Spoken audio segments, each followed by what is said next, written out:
joined today. I'm informed that we have the officials from the government. We have also the researchers in the policy areas. We have the students joining and the industry participation. I think that come out to be a very, very apt composition of this forum. Let me once again welcome our audience and now also welcome to the eminent panelists. And I would just like to introduce them. Professor Chintamani Mahapatra is the Professor of American Studies with Jawaharlal Nehru University. Dr. Arpita Mukherjee, also Professor, the Indian Council of Research on International Economic Relations, popularly called this institute as ICRIER. Then we have Ambassador Dr. Mohan Kumar, Chairman, Research and Information System for Developing Countries. Also, we call it RIS or RIS. We have Mr. S.K. Jindal, Chairman, ASSOCHAM, National Council on Commodity Market, and he's also the Managing Director of Jindal Exports and Imports Private Limited. Finally, Mr. Pramit Pal Chaudhary, a senior well-known columnist with the Hindustan Times and a distinguished fellow, Ananta Aspen Center.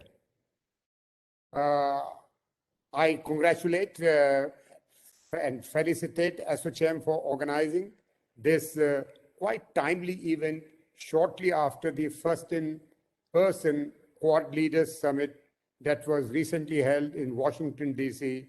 on 24 September 2021, in which Prime Minister Scott Morrison of Australia, Prime Minister Narendra Modi of India, and Prime Minister Yoshihide Suga of Japan were hosted by US President Joseph R. Biden at the White House. Our discussions are aiming towards present an overview of Quad framework and the key takeaways of Quad Leaders Summit, which have been in the media communicated, and I think the panelists have their own insight into these discussions. Further, analyze the commercial and economic implications of the partnerships envisaged in Quad and the opportunities and challenges in strengthening trade and investment relations between Quad nations. Identify focus sectors of cooperation and outlining the role private industry can play both as enabler and beneficiaries of the opportunities in Quad framework. It may also be relevant just to recapitulate the background Quad. The origin of Quad dates back to December 2004, when the Indian Ocean tsunami had created really a havoc in the southern Asian countries. A tsunami core group was formed by India, Japan, and Australia, and US to provide humanitarian assistance and disaster relief. That was the beginning. That was how the origin dates back.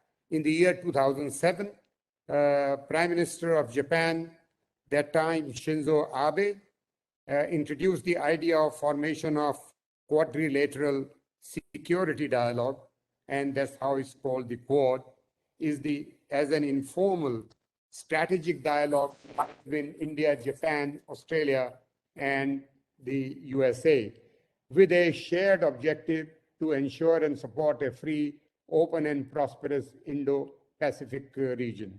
In 2007, the four nations and Singapore had participated in the Malabar naval exercise to counter threat in southern China Sea, which is the sea route in the Asia-Pacific region.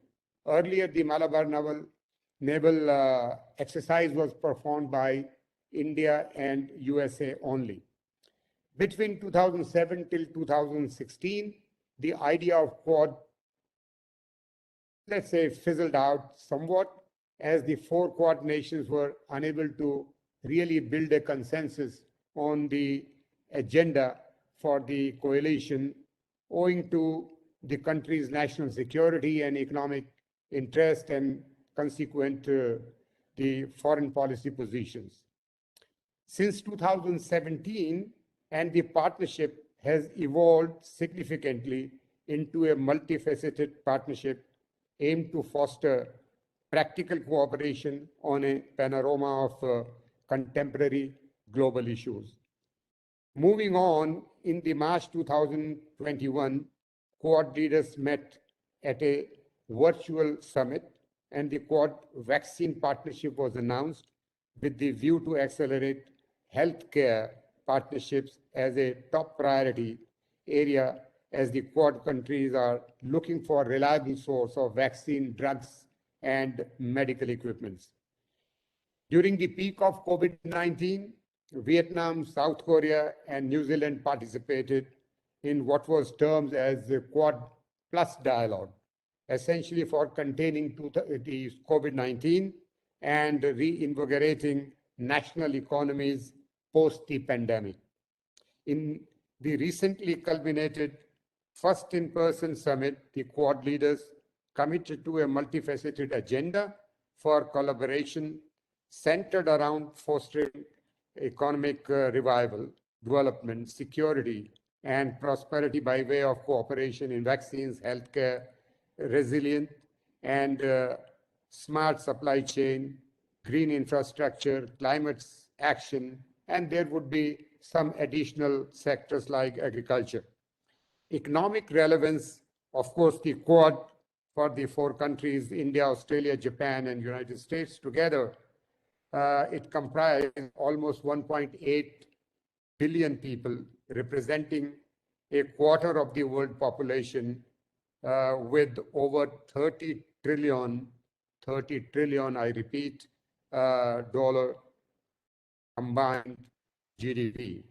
Formulating favorable mechanism to promote stronger trade ties amongst the Quad countries would no doubt contribute to the individual and collective strength of the groupings. Reports do suggest that the trade between four countries exceed $440 billion in 2018. It's a sizable contribution. In July 2020, a report was published in the Journal of Economic Structures by Muhammad Masudur Rahman, and that was co-authored, suggested a very attractive economic modeling based on comparative analysis of the likely impact of tariff reduction and trade facilitation in a scenario of Indo-Pacific regional integration on various macroeconomic and trade variables. The modeling showed very interesting outcome.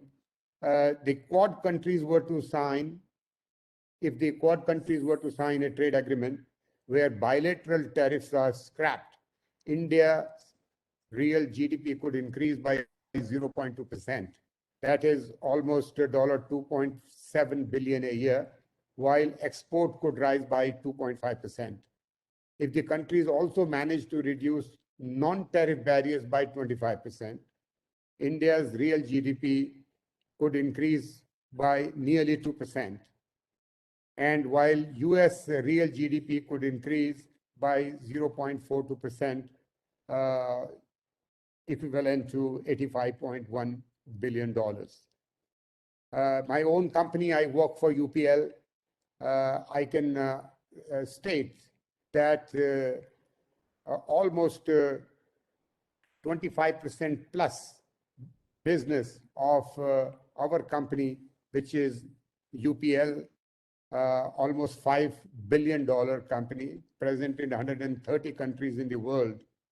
So I repeat, almost 25% plus business comes from there. And individually, In the individual countries, the business could be around 80 to 100 billion, but in the larger countries, larger economies, it is touching almost $800 million. So that's the scale at which you could just visualize that the Indian companies have already been able to create their market footprint. And we are present in a very classical way, that we have our own brands, our own distribution channel. We do the manufacturing and closing the loop of the supply chain in the respective countries. So therefore, it's a sustainable model, not commissioned recently for us. It is existing last few decades. So that's just a comparative example I wanted to highlight.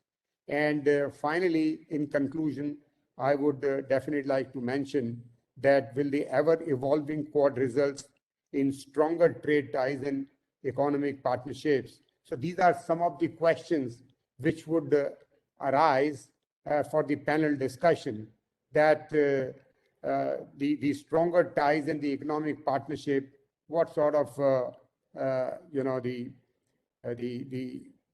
the Quad results one could anticipate. How will the four nations navigate their individual national interest and existing bilateral mechanism to work together to build stronger partnerships, sustainable partnerships for the benefit of their people and the private sector? Can we aspire for Quad trade agreement sooner? And I think there would be more questions. I leave it to the panelists to bring to the forum these questions. And we hope that we will find variable perspectives and the focused perspectives on all these questions. And with this, I will take a pause here and would like to hand over to Mr. Pramit Pal Chaudhary, who would be doing the moderation for future. So thank you very much in the meantime. Thank you, Mr. Kaushik. I'll just say a few introductory words. The Quad Summit, as has been mentioned, it's the first physical summit. And I think if you look at the results of that summit in terms of what has been promised, it helps one define what the Quad is not. It is not a military organization. It makes it very clear that it deliberately, that while the Quad members may work together in things like the Malabar exercises and AUKUS and other military components, the Quad itself will not be focused on that and deliberately designed to do so. Second, it is not a trade agreement, but it has a large infrastructure economic component. And among the economic components that we see is one, a focus on supply chain resilience, which second, and I think the real core of the Quad is going to be about technology and what these four countries in alliance with other countries, excluding China, and this includes South Korea, Taiwan, in areas like semiconductor chips, 5G, open random access network, which is the heart of the Internet of Things, and a whole host of other technology sectors, literally every single major cutting technology in the 21st century, but includes things like STEM education, an infrastructure fund to tackle China's Belt Road Initiative, and even an interesting development, something like, for example, green shipping corridors have been added now to the agenda. The agenda is massive. It'll be very curious to see whether they can actually get through a lot of this. But at the heart of it, and I think I stress this, is that it is designed to provide an alternative to what China is doing in many similar fields, both in terms of standards and structures. And it is also designed, and I think this is important to stress as well, to show that Asia's largest democracies are able to solve global problems and provide genuine, viable commercial alternatives to what is coming out of Beijing. With those words, I'll now turn first to, I'll just add, I'll ask anybody who wishes to ask a question. There is a chat function, and we will attempt to handle a Q&A at the end of it. So please put your questions on the chat, which is on the lower right-hand corner of your screen. And I'll ask the other speakers to confine themselves to roughly 5 minutes each, and then we can look at the Q&A and have perhaps a discussion among ourselves. So let me first turn to Dr. Mahapatra, who will provide, I think, the big picture as to what the Quad is about. Thank you. Thank you very much, Chair. Ladies and gentlemen, let me at the outset thank ASSOCHAM for giving me this opportunity to share some of my thoughts on such an important issue. Both Mr. Kaushik and Mr. Pramitji, they have said many things, and it makes the life of a professor so difficult. But even then, let me say a few things. Let me debate this particular issue. 17 years ago, in 2004, when there was tsunami, and these four navies of these four countries, which are part of Quad, they came together. Soon after that, they realized that yes, if they could do such a great thing in the midst of a tsunami, how about collaborating on many issues, not necessarily related to disaster management, but other issues? That is how the idea of a Quad took birth. It is correct, in 2007, when Shinzo Abe, the Prime Minister of Japan, proposed that there should be a confluence of two seas, Indian Ocean and the Pacific, and that is the better way to understand the geopolitics and geoeconomics of this particular region. Many people said, yes, this is a good idea. It's a diamond of democracies, four powerful countries of the Indo-Pacific. But which country opposed it? Only one country, and that was China, in a very big way. China thought this Quad is nothing but a grouping which is trying to contain China. It is going to dissipate like the ocean foam. This is what they said. Now, for 10 years, it was almost dormant. Why? Because China opposed it. In the Malabar exercise, when the four Quad members and the Singapore conducted a naval exercise, it was China which issued a demarche. Why are you doing it? What is the goal of this? Then again, we saw one after the other falling out of this Quad, and no more exercises consisting of all the Quad members until recently, until last year. Now, so the big question is, what is Quad? Mr. Pramit Pal Chaudhary has already said that it is better to explain it by what it is not than what it is. That means it is not a pact. So it is not a NATO type of Pacific Pact. It is not a treaty. It is not an economic organization. It is not a regional grouping. It's not a military organization. Then what is it then? I think it began as an informal dialogue process involving officials of the four countries. Then the level was elevated to dialogue among foreign ministers of the four countries. And then after that, it was further elevated to the heads of the governments. And in March, you had a virtual summit and the second summit in person. Now, it is very clear that it is nothing but a grouping which is trying to manage China. Since 2012, China's assertiveness, China's military muscle flexing in South China Sea and East China Sea and along the Sino-Indian border, and then blow-beating and bulldozing smaller countries, actually led to revival of the Quad by Donald Trump administration in 2017 on the sidelines of the East Asia Summit in Manila. And after that, Quad is moving slowly but steadily towards some kind of institutionalization. That you can see from the joint statement issued after this in-person summit in Washington, D.C., where they have now decided, the member countries have decided to make it an annual affair. So one expects that slowly it is going to become institutionalized. However, let me emphasize that Quad is not an economic organization.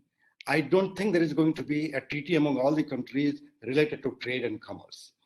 Most of the items which are on the plate, of course, have an economic dimension. There is no doubt about it, whether it is vaccine distribution, whether it is collaboration in emerging technologies, or whether it is supply chain which should not be dependent on China, or creating new kind of value chains. You just name it. All those items listed in the joint statement are very clear that they have an economic dimension. But this economic dimension is not going to be consisting of only these four countries. These four countries will try to have collaboration in all those fields, keeping in mind the China threat and working along with other countries of the Indo-Pacific countries. China has started a new kind of imperialism. through the BRI program, Belt and Road Initiative. Now, I'm saying this is a new kind of imperialism because all the tendencies of an imperial power are present in all those countries which have received assistance from China under BRI. It's the Chinese money, the Chinese technicians, the Chinese laborers, the Chinese engineers, they go and do something. And in the process, most of the countries fall into a debt trap. I don't have to explain because time is short. Everybody knows about what happened in Hambantota. Now, in order to meet this new Chinese challenge, in fact, Quad members also talk about cooperation in strong, reliable, and transparent infrastructure building. However, let me underline this fact that most of the military activities and military, defense and security development are integrally related to the economic growth and development of a country. And all this economic collaboration that is going to take place among the Quad countries, along with other members of the Indo-Pacific, will have the economic dimension, but the goal is containment of China. The Chinese say they are going to be contained. However, if you see, what we say and what we do are two different things. In the UN General Assembly, Joe Biden goes and says, just a couple of days before the in-person summit, he says, the United States is not trying to start or unleash a new kind of Cold War. Then China's Xi Jinping goes and says, China is not an invader, it has never invaded any country, it is not a bully. Both were wrong statements.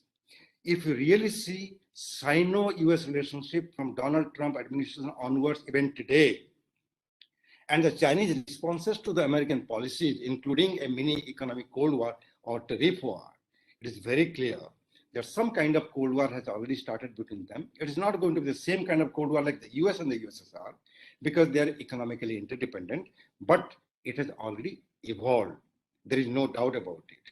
However, let me say the best way to contain China, or if not contain China, at least manage China and make China a stakeholder in the international community would be to do something on economic fronts, not on the military fronts. AUKUS was announced a few days before the summit.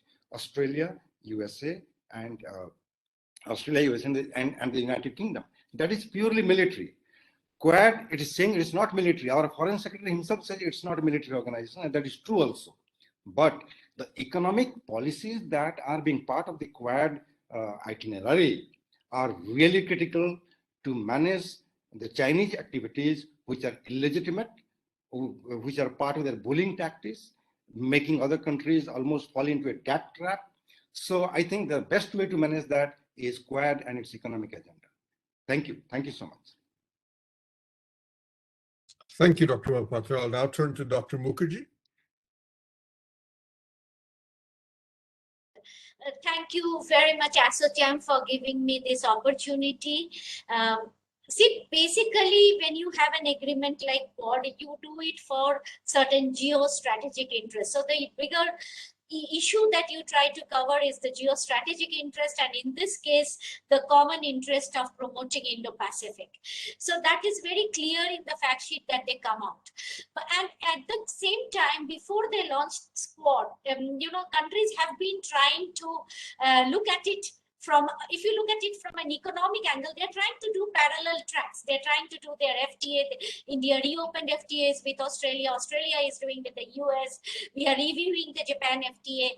US and India also discussed about launching a trade agreement. So it's not like they have completely ignored the economic part. They realize that if you have to set up the supply chain, it is impossible if you continue in a global war of protectionism and putting tariffs on intermediates and final products. So any efficient supply chain or any relocation from China, whether it is a Japan, Australia, India initiative or an initiative between the four, would require some kind of tariff liberalization. And over the last couple of years, we have seen tariff war across all the nations together. The second issue that they want to also handle is the pandemic situation, because the pandemic situation has created a lot of disruptions in the supply chain, lot of issues with the countries, and countries are busy managing the pandemic rather than the other issues. So they have come out with a lot of ideas about how they can collaborate more on vaccines, and this has been vaccine and healthcare has faced one of the major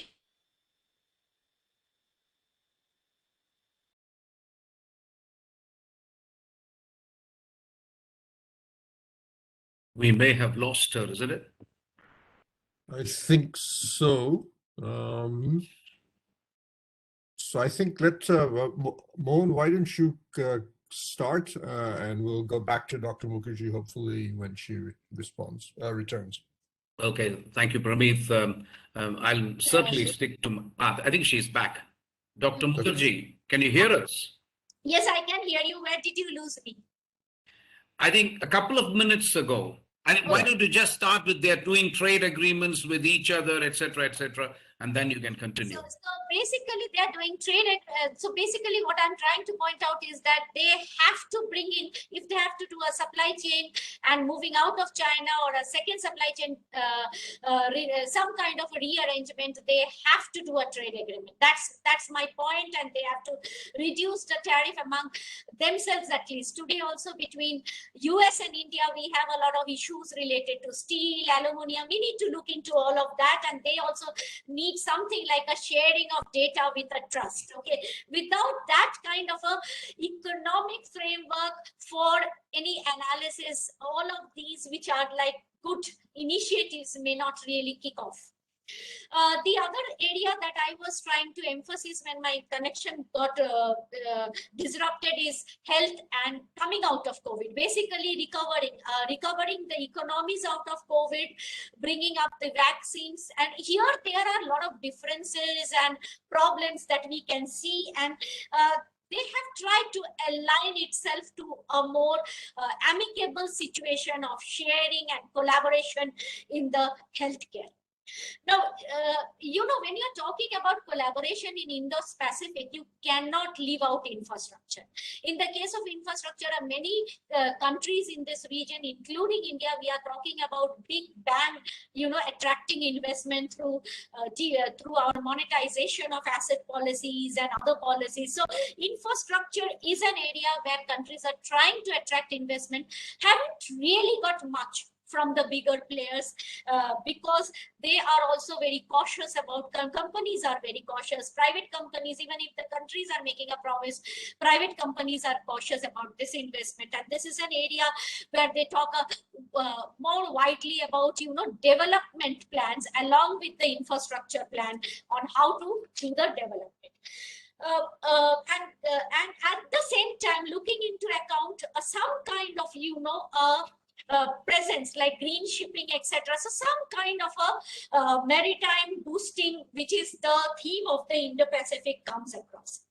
Where the India, I think that, the whole technology part, which Ambassador Mohan Kumar will come up to in more details than me, is based on fourth IR technology. And in fourth IR technology, US is kind of a supreme leader, and there is a lot of variation in terms of the domestic policies, national security, sharing of data and information. And in many of these areas, I think there will be some next steps that we need to think about what should be our position as a country before actual investment, before we can really collaborate and investment happens. Because once we have a synergy at the leadership role, we cannot have too much confusions between big technology firms at the ground level of operation, and that is somewhere is also linked to this people-to-people mobility. In people-to-people mobility, we were expecting that H1 visa holders and others would be opened up immediately,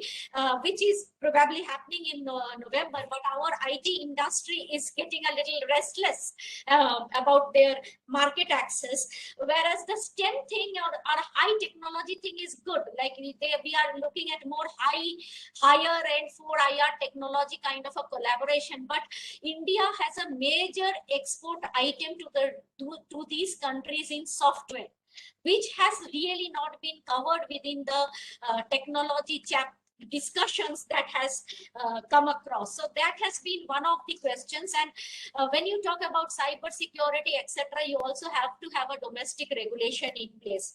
Having said that, I would leave it here and come back to it with a question and answer session during the question and answer. But I do feel that we need to move forward and think of it as a geopolitical, economic kind of agreement, and we have to align different forums together.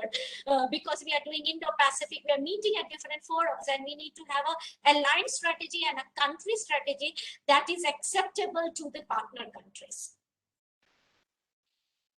Thank you, Dr. Ruchi. Dr. Kumar. Thank you, Chairman. Thank you, Pramit. It's a great pleasure to participate, and I want to thank ASSOCHAM for this opportunity. I'll be able to stick to the 5 minutes because I think this is a discussion that we can have, which is fruitful among ourselves and depending on the questions that people pose in the chat box. I wanted to begin by saying that we need to be clear about the kind of things Quad is likely to focus, what the Quad is talking about.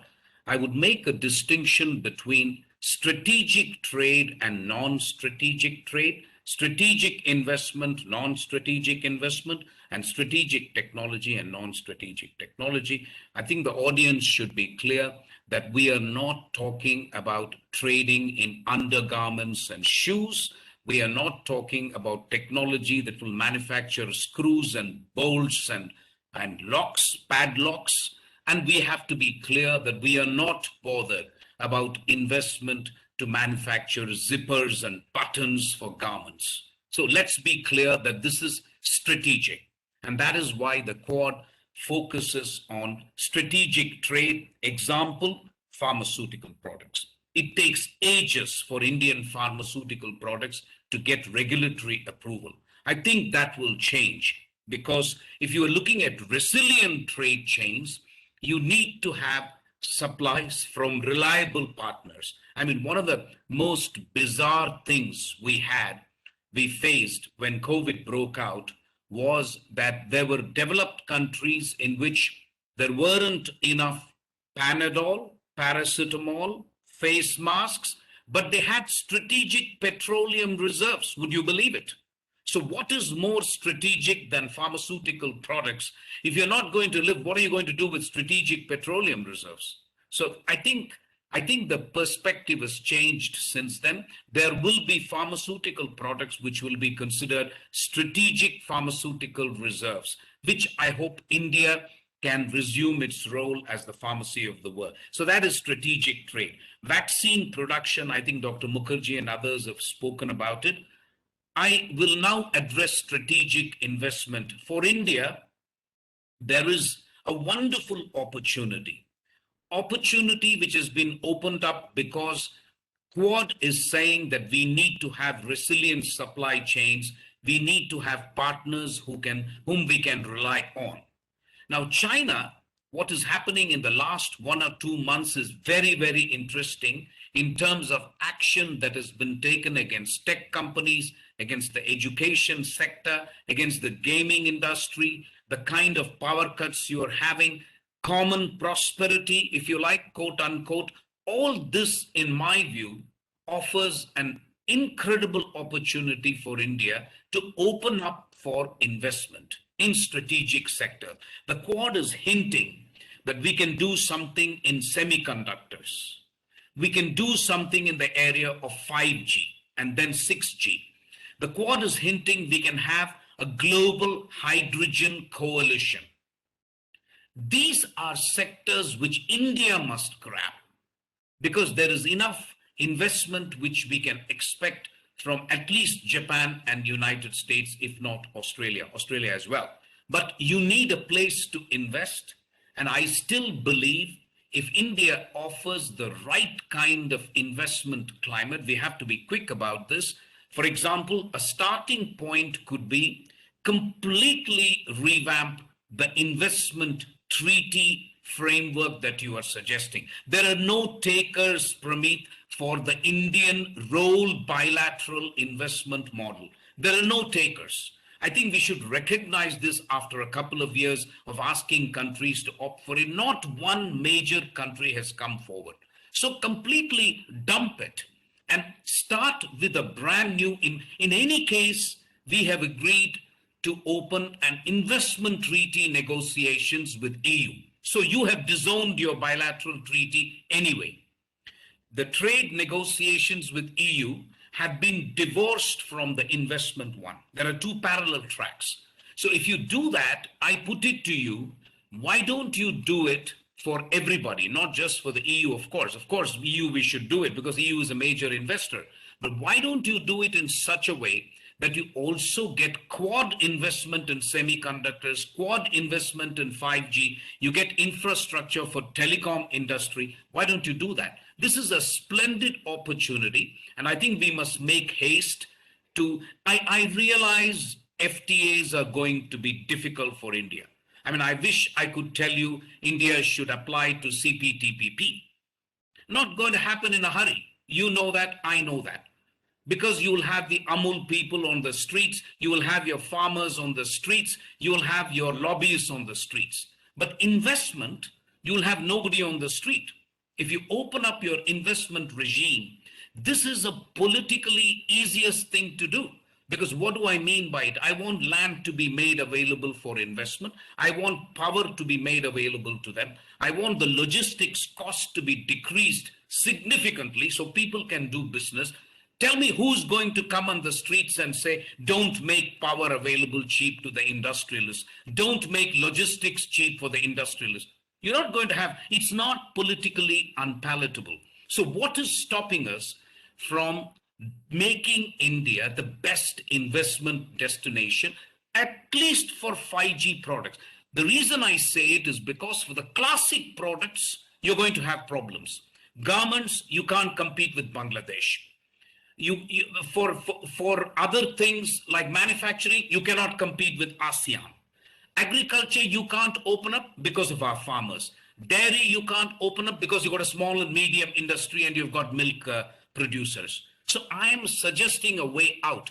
Because in 5G, because in high-tech areas, there are no competitors in India, it should be perfectly possible for us to completely open up our market to foreign competition, get investment, and get a head start there. So that's basically what I wanted to say. We can talk further, but I just wanted to clarify that we are looking at segments of trade, investment, infrastructure, which is strategic. So I'm not talking about investing in cars and competing with Maruti, but I am talking about getting considerable investment for 5G towers. We need that. We need investment, as you said, for green shipping. That's an excellent area. The International Solar Alliance is crying out for investment, and getting Quad countries to invest in this alliance for solar energy will be great. So I do believe we can easily marry our extraordinarily ambitious goal of 450 gigawatts of solar energy by 2030 by telling the Quad countries, please invest, we will do it. So you get the drift of what I'm saying. I don't want to spend too much time talking because it's much better to thrash these things out. I once again thank you and the ASSOCHAM for this opportunity, and I'm very happy to participate in your question and answer session. Thank you, Pramit. Thank you, Mohan. So a couple of good points you've got raised there, as well as Dr. Mukherjee's point about the need to get our own internal standards, especially in a lot of tech areas, worked out. So now I'll turn to Mr. Jindal, who is the co-chair of ASSOCHAM, a chairman of ASSOCHAM, and give his concluding remarks. Sure. We turn to you. Sure. Thanks, Pramit. In my mind, these four powerful democracies are working together for a wonderful reason: to counterbalance aggression, bullying attitude, negativity, and threats of China. And China has asked for it and they are doing it. It is very well taken. it is very well required also to counterbalance China's these negative policies, because these policies are disturbing our autonomy. They are posing threat to these nations. So it is very good idea to get together and handle it together with such countries like China. From time to time, new needs come up and new solutions are required. This is a new need to handle China at this moment, and new solutions are required, and Quad is a very welcome and very good solution that these four countries together can handle it very well, how to put China to its place. Suppose we don't do it, suppose we don't get together and we don't do it, then we will keep suffering and China will keep the aggression on and on. But suppose we counterbalance the thing, then they will have big resistance from the world. And like this group, some more groups can also get generated or created, and they will also pose resistance to China, and that is how one needs to handle them. I agree that military solution is not the only solution. Economic solution can prove to be more effective than military solution, because China, they are working with negative ideas, so they don't have power in them, but they have other powers. They have powers of military, they have powers of money, etc. But what they are doing something against the mankind. So they don't have power there. And if these people get together, they will have a big problem to face them and to handle them. They are posing big threat to our survival. And when such groups are made with an aim, an important aim concerning our survival, then we become much more vigilant, much more particular to ensure that we achieve this aim. And that is how, when these countries, they share their best practices together, they become a big power and they can find good solutions for all the problems in front of them from China. Some country has some strength and some country has some limitation or some weakness. So if they put together, they become a big source of power, and they can handle, by sharing these best practices amongst themselves, they can find good solutions. Economic freedom every country needs, and that is also a way to get economic freedom. By when they get together, they will find very many good solutions, new ideas, and new out-of-the-box solutions in various fields which has been identified, including China-centric supply chain, technology, semiconductors, etc., climate change, green energy. So all the areas when we discuss, we'll be able to add some value somewhere there. India is already posed for, like with our Make in India program, and with such a large population, we can be a good manufacturing hub for any product, not only vaccine, what we have shown in the near past, but for any product we can manufacture in large quantities whenever required. Other nations have more technology with them, but they don't have population like us with them. So these things can be shared and good solutions can be found. I feel that this is a win-win step. Quad is a very win-win step, and I find that they will find good solutions and we will be able to handle this aggression of China in the times to come, to control it, to counterbalance it, and to put them to their place. Now, with these words, I'll finish my submission, and I would like to look forward to question answer session, please. Thank you. Thank you, Mr. Jindal. We already do have some questions, so I'll put them up and leave it to the panel to respond to them. One question is about the trustworthiness of the US, given what has happened in Afghanistan, and whether India should therefore be looking at the Quad. Would anybody like to answer that? Otherwise, I can handle that. Dr. Mahapatra? Yes, yes, yes.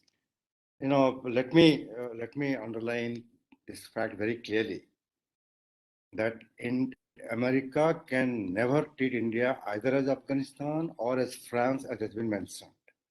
France was a NATO partner. Afghanistan was not an ally. It was occupied. It was invaded. There was military intervention. India is not going to face that kind of situation. This is number one. Number two, India is not an alliance partner, but a strategic partner. If you ask the Americans, they raise the same question. Is India really reliable? If they want to really build some kind of mechanism to constrain, if not contain, Chinese activities, will India cooperate 100%? So the element of trust in international politics is always limited. One has to have some trust to move ahead, right? I can give you any number of examples to suggest that you pick up any country and you can raise a question about the trustworthiness of that country. In last 40 years of Indo-US relationship, I have been part of the second track level discussion many times. Both Indians raise the question of trustworthiness of the Americans and vice versa, right? Having said that, let me add one more point. These four countries which have come together as part of Quad, all of them are very important trade partner of China. At the same time, all four countries have very difficult time with China for the simple reason that the Chinese are trying to claim sovereignty in such an area in South China Sea, which is as large as India. So when we talk about an open, free Indo-Pacific, that simply means Chinese are closing it down. They are claiming sovereignty over a large area. And that is where 50% of the global trade move. So we call open, let there be open Indo-Pacific. When we say free, again, the Chinese are bullying. Many countries, including Vietnam. And all of us have witnessed what the Chinese are doing along our border. So that is why, if the four countries are finding some common issues where they can manage this Chinese misbehavior and illegitimate claims and bullying tactics, so be it. However, the economic aspect of Quad is very well written down in the joint statement. China has not been mentioned even once, either in the statements of the leaders or in the joint statement. Both the joint statements after March, virtual meeting and after the in-person meeting, China has never been mentioned. But the economic issues that are there, if you can really collaborate along with the other members of the Indo-Pacific, that is the way to manage China. Thank you. Thank you. Couple of questions here, and sorry, Mr. Jindal, you would like to say something? I wanted to say one line. Not trusting USA means making Quad non-starter. Is it a good idea? Thank you. I'll now turn to, let's say, Bon Kumar. Dr. Mukherjee, perhaps you can answer these. There are two questions here. Is there any opportunity for some sort of an agreement related to trade and investment under the Quad framework? And two, India does not have a trade agreement. This question says the only country in the group we don't have a trade agreement is with the US. I think we also don't have an agreement with Australia. How can that be addressed? So, yeah, go ahead, Dr. Mukherjee. No, sir, after you. Please go ahead. No, please, go ahead. So basically, I would start from Mr. Kumar's point that yes, we don't have even if we cannot do a trade agreement for any domestic sensitivity reasons, why don't we begin with investment agreement? And here I would like to also bring to your notice that in April, when the US team came to sign an investment agreement, they could not move forward. So we need to really rethink how to do an investment agreement, if not a trade agreement. And this is more of our own internal thinking issue rather than a Quad issue. So that is the first part that we want to think. And since we are having the PLI scheme and other schemes to attract investment in semiconductor and other areas, I think the investment agreement will give us quite a strong footing with many of these countries. Secondly, when you look into other countries doing trade agreement with others, you will see that 90-95% of the sectors will be opened up for the tariff lines. There will be some regulatory issues and non-tariff barriers, but these trade agreements are all WTO plus, both in terms of trade facilitation, custom cooperation, and other areas. Now, when you talk about supply chain setting up, these become very, very important areas, and we need to think about it. We will not be able to move a lot forward without trade. You know, at the end of the day, howsoever a country may be angry or happy with China, they are tied in an economic logic, and we need to have an economic logic. Coming to US and India, and trust in US and India, data shows that they are our key trading partners. They were last year one of the largest investors into India. You know, we also, our 60%, as I understand from NASCOM, over 60% of our IT market is alone the US. Okay, so we have a big stake both ways in terms of the trade. Now, if we call them unreliable, then whom do we trade with? Like, we have unreliable China on one side, unreliable US competing ASEAN. So we have to do something with somebody, and that's something we need to take help of the industry to think which are your key markets. And in my opinion, the key markets are US, European Union, Japan, Australia, and that's where we need to think about, where we can even get a positive trade balance in goods if we think smartly. Ambassador, I'm yeah. done. May I? Yeah. So Mon, go ahead. And I just added, somebody else had a question to you about that. What about our own domestic infrastructure? Yes. So that's a good question as well. So just to, I think Dr. Mukherjee has said a lot. So I don't think I should, I don't need to add too much, except to say that we have an FTA with Japan. That's one of the earliest FTAs we signed.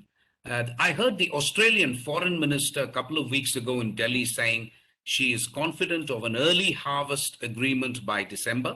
So we are in full-fledged negotiations with a free trade agreement with Australia. So that leaves out the United States. And the United States, I'm afraid, has made it abundantly clear. I mean, Elizabeth Tai, I think, has made it abundantly clear they're not going to sign an FTA in a hurry. And you will find that they have not even chosen to rejoin CPTPP, although there is a lot of pressure to do so. So I would leave the US aside, and I would say that the chances of concluding an Australian deal is as good as ever. You never know, something like RCEP might happen, and, we may end up doing something. So that's a different matter. But I'm just saying we will, I think, if all goes well, have FTAs at least with 2 of our 3 Quad partners, which is the best we can do at the moment. But I return to my point about investment. Look, it's like this. We have a 2.8 trillion GDP. 40% of that is foreign trade. Trade is not going to be on an MFN basis. In the future, trade is going to be preferential. The MFN era is over. And that is why you find the WTO in doldrums. So if trade is going to be preferential, India's major markets are $100 billion, US, EC, GCC, which is the Gulf Council, ASEAN, and China. I will leave China aside because post-Ladakh, I don't know. ASEAN, we are in the middle of reviewing the FTA with ASEAN. We are in the middle of reviewing our FTA with South Korea as well. With Japan, we are in the middle of talks. So I will leave trade and put it on one side because, as Dr. Mukherjee said, we seem to have great difficulty telling our domestic industry that I'm giving you 10 years, perform or perish. They're just not taking it. Pramit, what do you want me to say? The best, look, I might as well say this because I don't think it's a secret. Amul has been around for 40, 50 years. It's a fantastic brand, but you tell them, can you face competition from New Zealand, Australia? It's a categorical no. They don't want to. Don't ask me why. So, I switched from Nestle to Amul after I came back from abroad because I found Amul absolutely top class, value for money. I don't think they should be worried about competition at all, but they are. So we will not get into the politics of it. On investment, if this government cannot do it, I don't see any other government doing it. This is the last opportunity to have the best investment regime in Asia, not South Asia, Asia. I think we can have a better investment regime than China, because every investor tells me it's far easier to get into China than India. But once we get in, it's a problem. Whereas India, it's the opposite. We create hell for people who want to invest in India. But once you enter the hell, it becomes gradually heaven. You make it easy for them. But the trouble is getting in. That's a big, one hell of a problem. And everybody tells you that. So I go back to the chance of, or the lifetime opportunity for India to open up its investment regime, have specific targeted solutions for problems. Tell me, Pramit, and I will finish with this. Do you know the cost of power for an industrialist and the cost of power for a consumer? This is the only country in which industrialists pay more for power than what consumers pay. Of course, farmers don't pay at all. We know that. We know that. It's all free for them. So which country does this? You please tell me. Industrialists are creating jobs. They are investing. And you want to penalize them so that you can cross-subsidize your consumers and farmers. What kind of logic is this, frankly? So we have to start with power, start with logistics, start with infrastructure, land. I think something was attempted. Labor, I think I compliment the government. Fantastic things have been done in codifying the labor code. Thank God for that, because otherwise that is another one in which we had 101 different codes. So these have to be done. I think we are almost there. 50% has been done, but the more difficult 50% is yet to be done. It's the low-hanging fruit which has been done. The tough decisions on investment have to be done. I am now coming to a conclusion. I didn't have this conclusion 2 years ago. So if people have heard me 2 years ago, they will know that I've changed my mind. I was arguing for RCEP. I was arguing for TPP. Now I know if Amul can't face competition, I don't think you can expect any industry in India to face competition. You and I can cry ourselves hoarse, but it's not going to happen. So we might as well shift to another model. I think it's a less effective model as far as I'm concerned. Ideally, you should be able to do both. As an economist, they will say trade and investment is linked. You should do both. But for me, it's fantastic. We have a huge market, as Mr. Jindal says. Let's capitalize on it. Let's open up investment, because people now, and it's only a short-term window you're going to have, people are now happy to invest in India instead of China. And Vietnam has got resource constraints. It's a small country. How many more Samsung phones can they make in Vietnam? They're already making hell of a lot. So I think there is a possibility, which is a very limited window, that we have for getting investment in India. And I'm very keen that we should start these investment negotiations with EU, try to get a quality investment regime in India, which we can then use to get investment in the fourth industrial revolution, high-tech sectors. Thank you, Pramit. Thank you. There's one last question, which I'll answer, or I guess I'll handle myself before I turn over to the vote of thanks to Bhavna. And this is post-Afghanistan, will India be forced to increase defense spending? And how will this impact our spending in other social services and infrastructure? And will the Quad help us? Well, actually, I would argue that from what I understand within the government, the concern is they are not actually all that concerned about Afghanistan as a threat, direct threat to India. It's a little far away.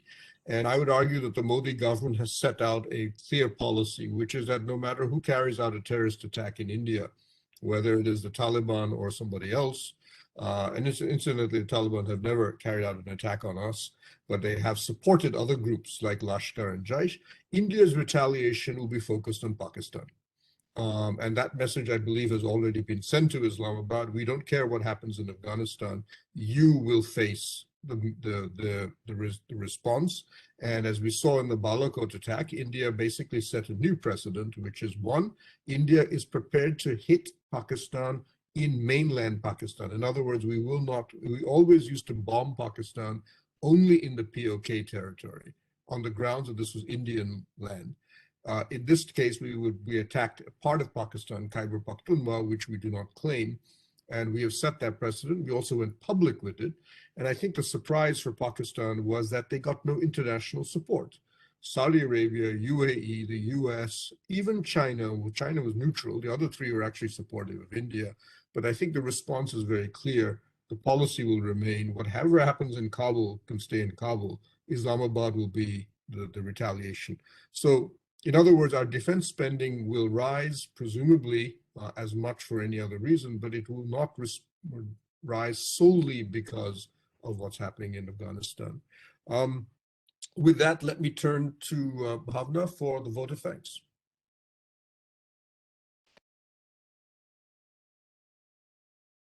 Bhavna, you have to unmute. Yeah, okay. One more.